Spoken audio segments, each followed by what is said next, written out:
Hello, Namaskar, good morning, everyone. I am Moja Shankar from HIS, and today I am back with the analysis of Hindu newspaper of 30th April 2024.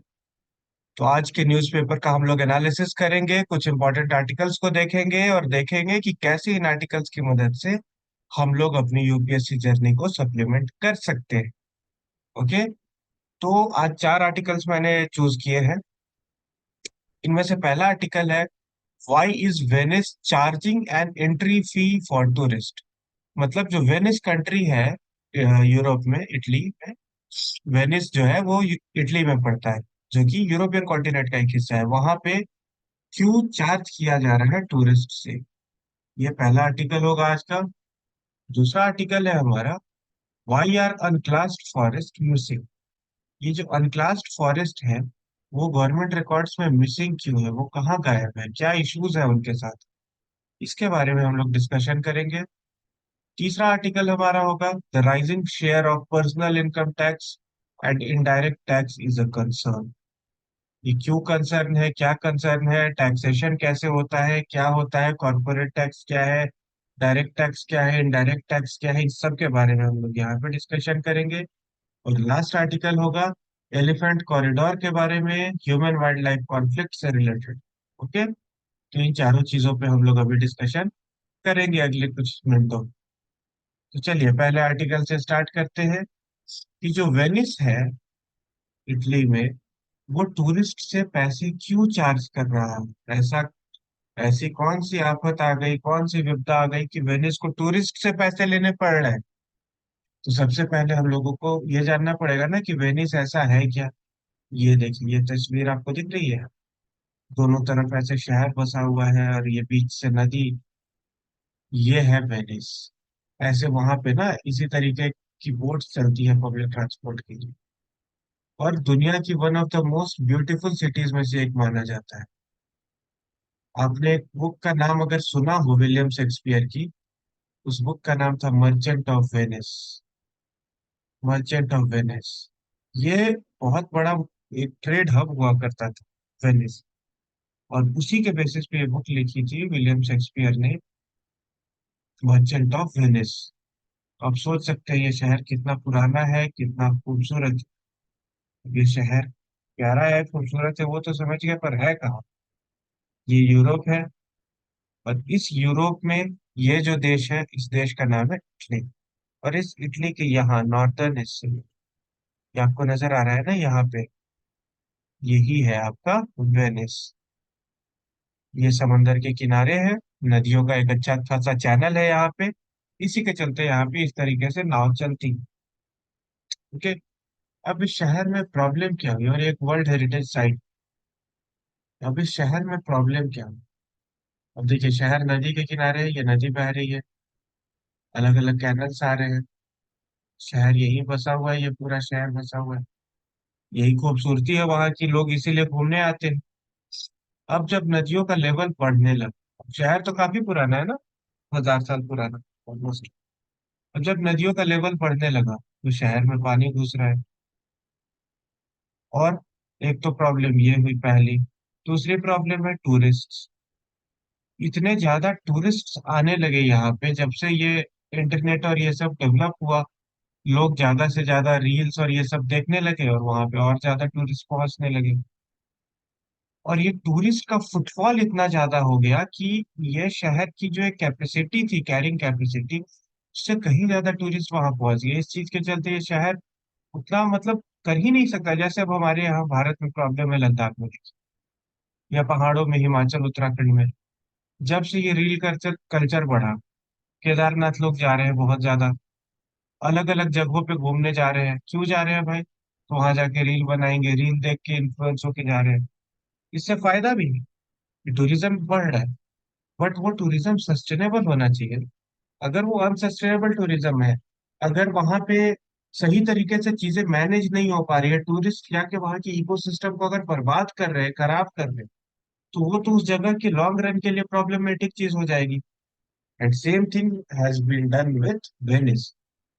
Venice के साथ भी यही चीज हो गई, इसलिए Venice के जो मेयर हैं, उन्होंने क्या किया की एंट्री फी लगा दी कि अगर आप सुबह 8:30 से 4 बजे के बीच में आते हैं वेनिस, तो आपको 5 यूरो का फी देना होगा। और अगर आप ओवरनाइट विजिटर हैं, रात भर रुकते हैं, तो आपको पैसे नहीं लगेंगे। आप वहाँ के रेसिडेंट हैं तो कोई दिक्कत नहीं है, या फिर आप वहां से क्रॉस कर रहे हैं वेनिस से तो भी कोई इशू नहीं है। या स्टूडेंट्स और चिल्ड्रंस अंडर 14 को फ्री है। ओके। अब ये जो फी है ये अभी एक टेम्पोररी बेसिस पे लगाई गई है, चेक करने के लिए कि चीजें किस तरीके से फंक्शन करती हैं, उस बेसिस पे आगे डिसीजन लिया जाए। और ये फी ऑनलाइन पेड होगी। ठीक है। और ये जो अभी 25 अप्रैल से 14 जुलाई के बीच में ये जो ट्रांसग्रेशन रिस्क फाइन लगाया गया है, कि अगर आप वहां पे आके कुछ ऐसी चीजें करते हैं जिसके चलते इकोसिस्टम को हार्म होता है, तो फाइन लगेगा 50 से 300 यूरो। ओके। 1 यूरो अभी लगभग लगभग 100 रुपए के आसपास है, तो सोच लीजिए कितना हुआ। अब लोकल लोग इसको कहे कि नहीं ये जोक है, हमारे यहाँ पे लोग नहीं आ पाएंगे, ये वो मतलब थोड़ा बहुत उसका विरोध भी हुआ इस चीज का। लेकिन जो वहाँ के मेयर है, इनका नाम है लुइगी बुरगार्नो करके समथिंग नाम है इनका, पता नहीं मुझे, I am not able to spelling it. Luigi हम लोग इनको कह सकते हैं। जो लुइगी है, इन्होंने कहा है कि ये वर्ल्ड में first of its kind experiment है। और ये जो पहले ही दिन, फर्स्ट डे जो ये हम लोगों ने जिस दिन एंट्री फी लगाई, उसी दिन 5,500 इंडिविजुअल घूमने आए, जिससे 27,500 रुपये का प्रॉफिट हुआ है सर। इनका कहना है कि इससे हम लोगों को फायदा हो रहा है, शहर की सस्टेनेबिलिटी इसके चलते बढ़ेगी, और जो टूरिस्ट आएंगे वो कम आएंगे, और जो आएंगे वो मतलब सही तरीके से सस्टेनेबल वे में रहेगी, ये नहीं कि कूड़ा कचरा फैला रहे हैं या शहर को प्रॉब्लम पहुंचा रहे हैं। ठीक है। क्योंकि फाइन भी ले रहे हैं ना ये लोग। तो ये यहाँ पे इनका स्टैंड है। क्योंकि अभी यूनेस्को के डेंजर लिस्ट से एकदम आने वाली थी वेनिस, क्योंकि वहां का इकोलॉजिकल कंडीशन ठीक नहीं था। और इसी चीज को अवॉइड करने के लिए, वहां के फ्रेजाइल इकोसिस्टम को प्रोटेक्ट करने के लिए ये डिसीजन लिया गया है। ओके। और वहां से बड़ी क्रूज शिप्स नहीं क्रॉस करेगी, और ये सारी चीजें हैं, ये हमारे लिए उतना इम्पोर्टेंट बात नहीं है। हमारे लिए इम्पोर्टेंट चीज क्या है कि क्या इंडिया भी ऐसा कुछ कर सकता है? तो जी हाँ, बिल्कुल कर सकता है। अब जैसे हमारे यहाँ इनर लाइन परमिट का एक कंसेप्ट है, ILP। अरुणाचल प्रदेश में, मणिपुर में, नागालैंड में, इन सारे स्टेट्स में इनर लाइन परमिट लगता है। इवन आप लक्षद्वीप जाइएगा तो आपको अलग से उसके लिए चार्जेस पे करने पड़ते हैं। और भी जो टूरिस्ट डेस्टिनेशन है वहां पे भी ऐसा कुछ किया जा सकता है, जहाँ पे फुटफॉल बहुत ज्यादा बढ़े, जैसे लद्दाख। तो लद्दाख जा रहे हैं लोग, या फिर ऋषिकेश जा रहे हैं लोग, तो वहां भी लगा दो कि दिन का 200 रुपया जो एंटर करेगा। उससे क्या होगा कि एक तो लोग पैसे देंगे, रिस्पॉन्सिबली घूमेंगे, कम लोग घूमेंगे। और जो जाएगा वो कहाँ रुक रहा है, क्या कर रहा है, उसकी ट्रैकिंग भी हो सकती है कि वहां जाके वो कोई गलत काम ना करे। ठीक है, तो इससे ये चीज का फायदा भी होगा। तो इंडिया भी ये वेनिस का मॉडल अपने पे लागू कर सकता है, अगर चाहे। ओके। इस तरीके से हमारा ये आर्टिकल कवर होता है। Now moving on to next article, कि why are unclassed forest missing. Unclassed forest मतलब जो क्लासिफाइड नहीं है फॉरेस्ट, वो कहाँ गायब हो गए, मिल क्यों नहीं रहे, कहाँ मिसिंग है? ये किसका कहना है? ये कहना है इन राइटर्स का। ये अभी ministry of environment and climate change ने अपने वेबसाइट पे डेटा अपलोड किया है, अलग अलग स्टेट्स की फॉरेस्ट को। अलग अलग स्टेट्स की जो स्टेट एग्जीक्यूटिव कमेटी बनी थी, स्टेट एक्सपर्ट कमेटी बनी थी फॉरेस्ट आइडेंटिफिकेशन के लिए, उन लोगों ने अपना डेटा शेयर किया। और इसको MoEFCC ने अपलोड किया है। क्यों अपलोड किया है? क्योंकि सुप्रीम कोर्ट में एक PIL डाली गई थी, जो नया वाला फॉरेस्ट कंजर्वेशन एक्ट है उसके अगेंस्ट हो, कि ये जो एक्ट है वो अनकॉन्स्टिट्यूशनल है। ठीक है। इसके अगेंस्ट में PIL डाली गई थी कि उसका डेटा अवेलेबल नहीं है। और सबसे इम्पोर्टेंट, ये TN Godavarman case, environment ecology में TN गोदावर्मन बिल्कुल मतलब जैसे इधर हमारे पॉलिटी में केशवानंदन भारती केस, और यहाँ पे TN गोदावर्मन केस, ये दोनों लैंडमार्क जजमेंट्स हैं। ये केशवानंदन की ही इक्वावेलेंट जजमेंट है इन्वायरमेंट के लिए अगर देखा जाए तो। इसलिए ये केस का नाम याद ही रखना है, टीएन गोदावर्मन, आपको एकदम हमेशा एनी टाइम याद रहना चाहिए। ठीक है। और टीएन गोदावर्मन केस में क्या हुआ था कि लीगल प्रोटेक्शन देने की बात हुई थी अनक्लासिफाइड फॉरेस्ट, मतलब हर तरीके के फॉरेस्ट के राइट्स के बारे में मेजरली बात हुई थी, इसमें अनक्लासिफाइड फॉरेस्ट को भी लीगल प्रोटेक्शन देने की बात हुई थी। लेकिन ये फॉलो नहीं हुआ था, इसीलिए ऐसा लग के लोगों ने पीआईएल फाइल किया, आरटीआई फाइल किया, और उसी के रिस्पॉन्स में स्टेट की एक्सपर्ट कमिटीज बनाई गई। एमओईएफसीसी ने ऑर्डर किया, उन लोगों ने अपना डेटा शेयर किया है और वही डेटा भी वेबसाइट पे अपलोड किया गया है। और उस डेटा में बहुत सारी चौंकाने वाली चीजें सामने आई। क्या कौन सी चीजें सामने आई हैं कि बहुत सारे स्टेट्स हैं, उन्होंने स्टेट एक्सपर्ट कमेटी अभी तक बनाई ही नहीं है, not have constituted state expert committee. और ये कौन कौन से स्टेट्स हैं? गोवा, हरियाणा, जम्मू कश्मीर, लद्दाख, लक्षद्वीप, तमिलनाडु एंड वेस्ट बंगाल। इन लोगों ने बनाई ही नहीं। ठीक है। और क्या है कि अनक्लास्ड फॉरेस्ट जो है, जो जो किसी क्लास में नहीं आ रहा है, जो जिसका ओनरशिप और ये सारी चीजें क्लियर नहीं है, उन लोगों के बारे में पहले जब आरटीआई के थ्रू रिपोर्ट मांगी गई थी एमओईएफसीसी ने से, तो एमओईएफसीसी ने कहा था कि हमारे पास रिक्विजिट डाटा नहीं है। उस समय स्टेट एक्सपर्ट कमेटी ने डेटा नहीं भेजा था। बट अब कहा जा रहा है कि ये 7 स्टेट्स ने भेजा नहीं है। और क्यों नहीं भेजा है भाई? तो कहा जा रहा है कि ये वर्क जो है वो बहुत वॉल्यूमिनस था, बहुत बड़ा वर्क था, इसलिए हम लोग पूरा नहीं कर पाए थे। और बाकी जो 17 स्टेट्स ने भेजा है, उन लोगों ने कोर्ट के डायरेक्टिव्स को फॉलो करते हुए बताया है कि कैसे अनक्लास्ड फॉरेस्ट है उनके यहाँ पे और कितना है। ठीक है। और वो भी जो उन्होंने शेयर किया है, उन्होंने बस ये बताया है कि एक अनक्लास्ड फॉरेस्ट हमारे यहाँ पे इतना एरिया में है, उसकी ओनरशिप क्या है, गवर्नमेंट ओनरशिप है। ठीक है। या वो फॉरेस्ट से कितना रेवेन्यू आता है, किस डिपार्टमेंट का है, बस उसका एक ओवरव्यू दिया है, डिटेल्ड एक्सप्लेनेशन उसका नहीं है, बस उसका एक ओवरव्यू ही प्रोवाइड किया गया।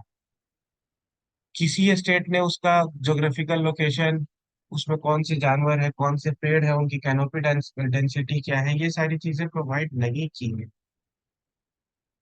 सिर्फ रिजर्व फॉरेस्ट और प्रोटेक्टेड फॉरेस्ट के बारे में किया गया है।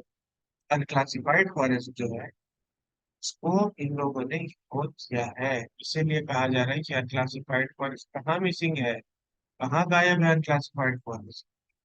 क्योंकि जो डेटा है वो रिजर्व और प्रोटेक्टेड के बारे में तो डिटेल्ड है, अनक्लासिफाइड के बारे में बस आपने कह दिया है। ये तो अनएक्सेप्टेबल चीज है ना, कि आप ऐसे कैसे बता सकते? क्योंकि इस शक इसलिए हो रहा है लोगों को, क्योंकि जो फॉरेस्ट सर्वे ऑफ इंडिया की रिपोर्ट आती है, उसका कहना था कि गुजरात में अनक्लासिफाइड फॉरेस्ट जो है वो 192.24 स्क्वायर किलोमीटर। बट वहाँ की जो स्टेट एक्सपर्ट कमेटी का रिपोर्ट है, उसके अकॉर्डिंग 4577 स्क्वायर किलोमीटर है। तो दैट मीन्स या तो फॉरेस्ट सर्वे गलत कह रहा है, या तो स्टेट एक्सपर्ट कमेटी गलत कह रही है, या फिर दोनों में से किसी ने सही तरीके से सर्वे किया ही नहीं है। तो हमें इस चीज का ध्यान देना पड़ेगा ना, कि सर्वे जब ढंग से होगा तब तो हमें फॉरेस्ट का रियल नेचर पता चलेगा, उस अकॉर्डिंग हम लोग अपना एक्शन प्लान बनाएंगे। बिकॉज हमें 33% फॉरेस्ट चाहिए प्लेन एरियाज में और 66% फॉरेस्ट चाहिए हिली एरियाज में, जो कि कंप्लीटेड नहीं है अभी भारत में। और इसको कंप्लीट करने के लिए हमें सबसे पहले चाहिए प्रॉपर डेटा। ओके। इसलिए हमें ये चीज का ध्यान रखना होगा, तभी जाके टीएन गोदावर्मन केस को हम लोग हार्ट एंड सोल में अप्लाई कर पाएंगे। तो इस आर्टिकल में हम लोगों ने क्या कौन कौन सी चीज देखी? एक तो टीएन गोदावर्मन केस, इसको याद ही रखना है। मतलब ये इन्वायरमेंट सब्जेक्ट का केशवानंदन भारती है, बस इतना समझ। इसलिए ये केस आपके ध्यान पे होना चाहिए। फॉरेस्ट के टाइप्स कौन कौन से हैं? प्रोटेक्टेड फॉरेस्ट है, रिजर्व फॉरेस्ट है और अनक्लासिफाइड फॉरेस्ट है। प्रोटेक्टेड और रिजर्व का डेटा है, अनक्लासिफाइड का प्रॉपर डेटा नहीं है। Okay. Forest survey of India की रिपोर्ट जो है और स्टेट एक्सपर्ट कमेटी की जो रिपोर्ट है, उन दोनों के बीच में डिस्पेंसरीज है, उन दोनों में कुछ डिफरेंसेस है। तो that means proper data allocation नहीं हो पा रहा है, डेटा एनालिसिस नहीं हो पा रही है, डेटा कलेक्शन नहीं हो पा रहा है। तो हम लोग कैसे करा सकते हैं प्रॉपर डेटा एनालिसिस? तो जो हमारी कार्टोसेट सैटेलाइट्स, उन सैटेलाइट से लिया जा सकता है, कार्टोसैट सैटेलाइट्स, या ड्रोन्स के थ्रू हम लोग उसको मेजरमेंट्स कर सकते हैं। जो लोकल गवर्नेंस है वहाँ का, अलग अलग एरियाज का, जो भी लोकल गवर्नमेंट्स, पंचायत हो, यूएलबीज हो, लोकल गवर्नमेंट्स को हम लोग वहाँ इसमें इन्वॉल्व कर सकते हैं। फॉरेस्ट के कंजर्वेशन से लेके उसका डेटा एसिमुलेशन और उसका प्रोटेक्शन, सारी चीज़ों में हम लोग इनका यूज कर सकते हैं। कैंपा फंड का कैसे यूज कर सकते हैं यहाँ पे उसको इंक्रीज करने में, इन सारी चीज़ों के बारे में हम लोग एक वे फॉरवर्ड ले सकते हैं। ओके, तो हमें ये चीज़ ध्यान पे रखनी होगी, इसलिए ये आर्टिकल काफी हमारे लिए इम्पोर्टेंट हो जाता है। ओके, यहाँ पे एक और चीज है, यहाँ पे ये देखिए, wild gaurs grazing in forest area of Munnar wild life sanctuary in Idukki district. ये Munnar wild life sanctuary Idukki district कहाँ पे है, किस स्टेट में है? ये है केरला में। Okay, Munnar wild life century जो है वो इडुक्की डिस्ट्रिक्ट में पड़ता है, और ये इडुक्की डिस्ट्रिक्ट है कहाँ पे? केरला में। ठीक? इस तरीके से हमारा ये आर्टिकल भी कवर होता है। Now moving on to our next article, which is the rising share of personal income tax and indirect tax is a concern। मतलब इस आर्टिकल में कहने की कोशिश क्या है कि पर्सनल इनकम टैक्स कलेक्शन वो बढ़ा है, जो कि एक अच्छा साइन है। बट कॉर्पोरेट टैक्स जो है वो रिड्यूस हो गया है, कॉर्पोरेट टैक्स कम आ रहा है हमारे देश में। तो अब देखिए, पर्सनल इनकम टैक्स होता क्या है? जो भी लोग कमाते हैं लीगल में से, ठीक है, वो एक इनकम टैक्स पे करते हैं गवर्नमेंट को, which is a direct tax, उसको पर्सनल इनकम टैक्स कहा जाता है। और उसका अलग अलग स्लैब होता है, ये दो तरीके से, एक ओल्ड टैक्स रिजीम है, एक न्यू टैक्स रिजीम। वो आप लोग को अलग से डिटेल में चाहिएगा, बट मैं एक बता रहा हूँ कि इसके अलग अलग स्लैब्स होते हैं।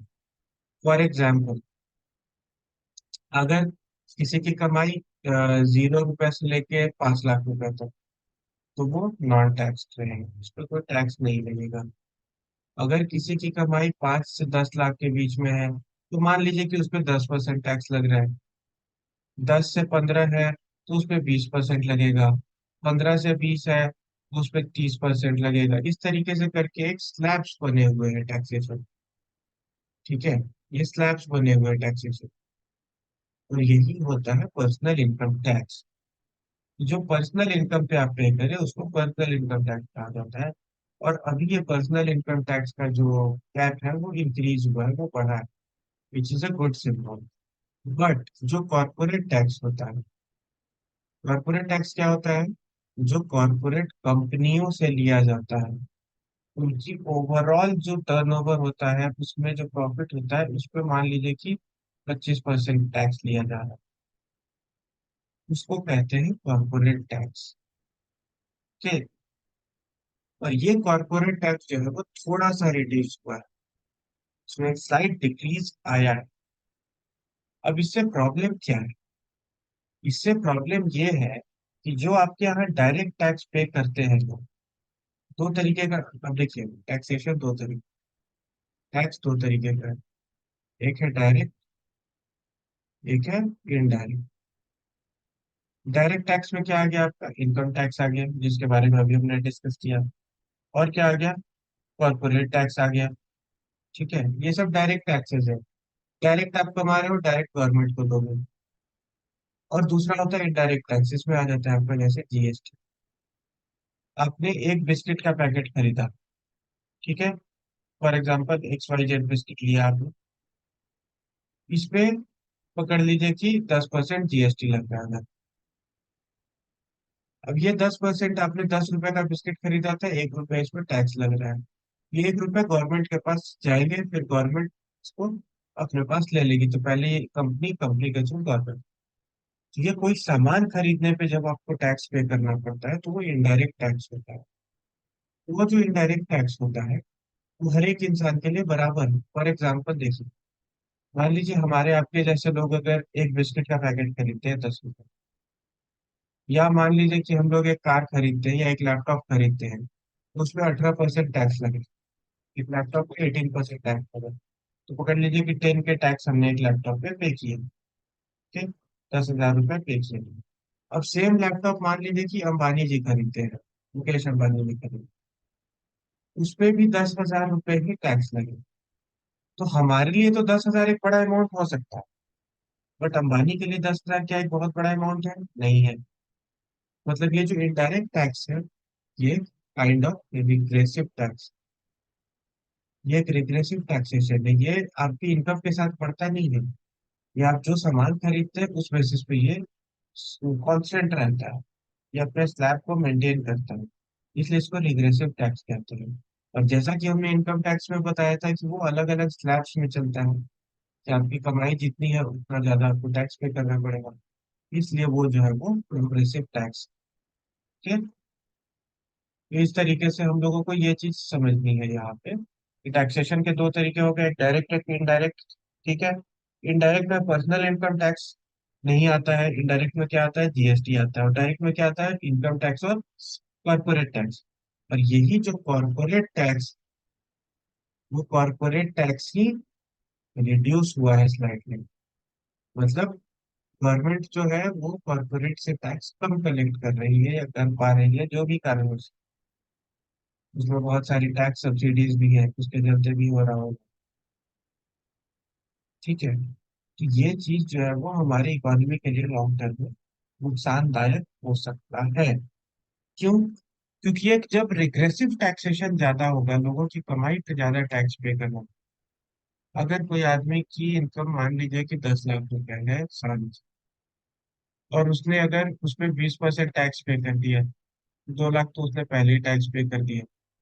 अब उसके पास बचे 8 लाख रुपए। इस 8 लाख रुपए में वो जो भी सामान खरीद रहा है, उस पर वो जीएसटी पे कर रहा है। वो अगर कहीं रोड से टोल बूथ पे पास करके जा रहा है तो उस पर वो टोल पे कर रहा है। अगर वो पानी उसके घर की सप्लाई आ रहा है तो वाटर बिल पे कर रहा है गवर्नमेंट को, इलेक्ट्रिसिटी बिल पे कर रहा है गवर्नमेंट को। उसकी आधी से ज्यादा कमाई तो इन्हीं सारी चीजों में चली गई ना। उसके लिए अपना डिस्पेंसेबल इनकम कम बचता है, which is not good symbol. ये चीज जो है वो किसी मिडिल क्लास आदमी के लिए ज्यादा मुश्किल चीज है। और जो कॉर्पोरेट्स है जो ज्यादा पैसा बना रही है, उन लोगों से ही कम टैक्सेशन लिया जाता है। This is a kind of good thing also कि इससे जॉब जनरेशन भी बढ़ रही है। बट लॉन्ग रन में इस चीज का नुकसान हो सकता है, क्योंकि जो हमारे यहाँ पे इनकम टैक्स है, वो डबल पेज से इंक्रीज हुआ है income tax collection as compared to corporate tax. ठीक है। कॉर्पोरेट टैक्स से डबल रेट पे ये इंक्रीज हुआ है। तो ये जो गैप है ये ज्यादा बड़ा गैप। ठीक है। And now moving on to last article of the day. Last article क्या है? Expert panel favours reopening elephant corridor shifting Chinna canal colonies. हमारे लिए ये न्यूज उतनी ज्यादा इम्पोर्टेंट नहीं है। हमारे लिए जो ज्यादा इम्पोर्टेंट चीज है वो है ह्यूमन वाइल्ड लाइफ कॉन्फ्लिक्ट। ये जो चिन्ना कैनाल एरिया है, ये भी इडुक्की डिस्ट्रिक्ट में है। इडुक्की डिस्ट्रिक्ट कहाँ पे है? मुन्नार इन केरला। आइए पहले मैप देख लेते हैं।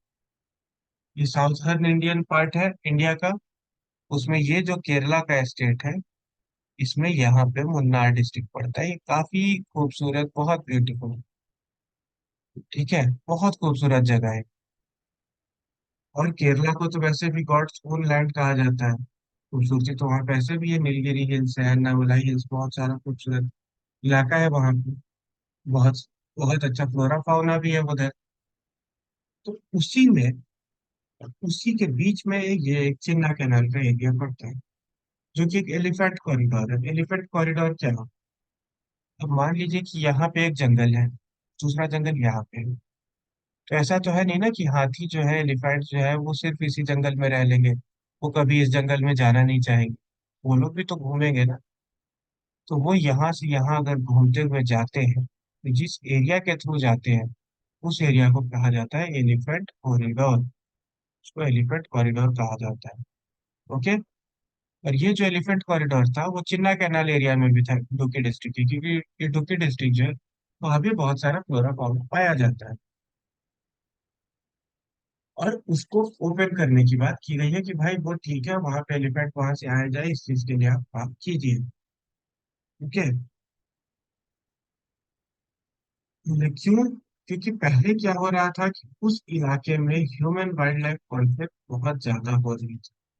ह्यूमन वाइल्ड लाइफ कॉन्फ्लिक्ट वहां पे इंक्रीज थी। क्यों इंक्रीज थी?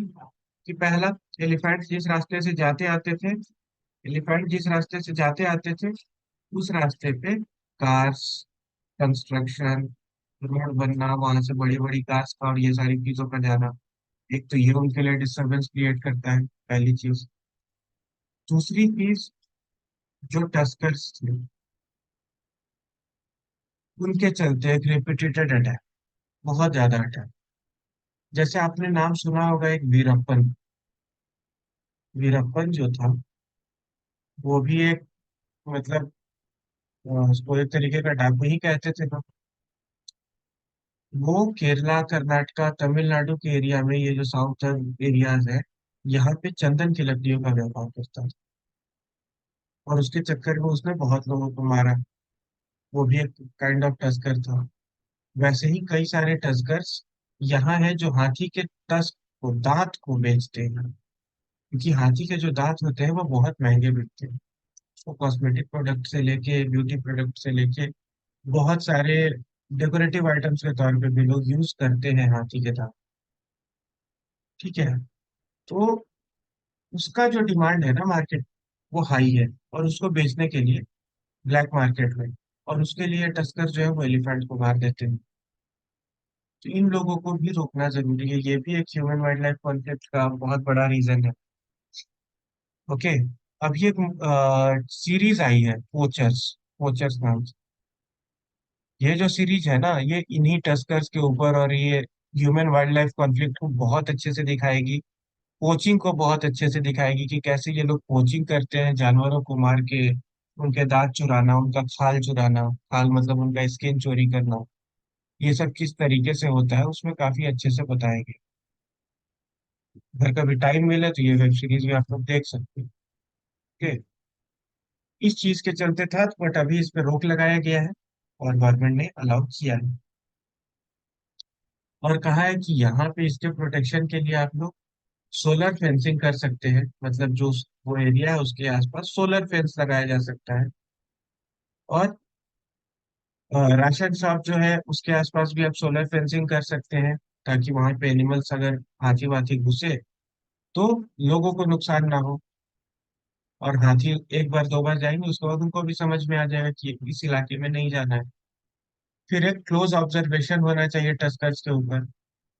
मतलब यहाँ पे ड्रोन्स का इस्तेमाल कर लीजिए, सैटेलाइट्स का इस्तेमाल, सैटेलाइट्स के थ्रू तो खैर पोचर्स को आप नहीं देख सकते हैं।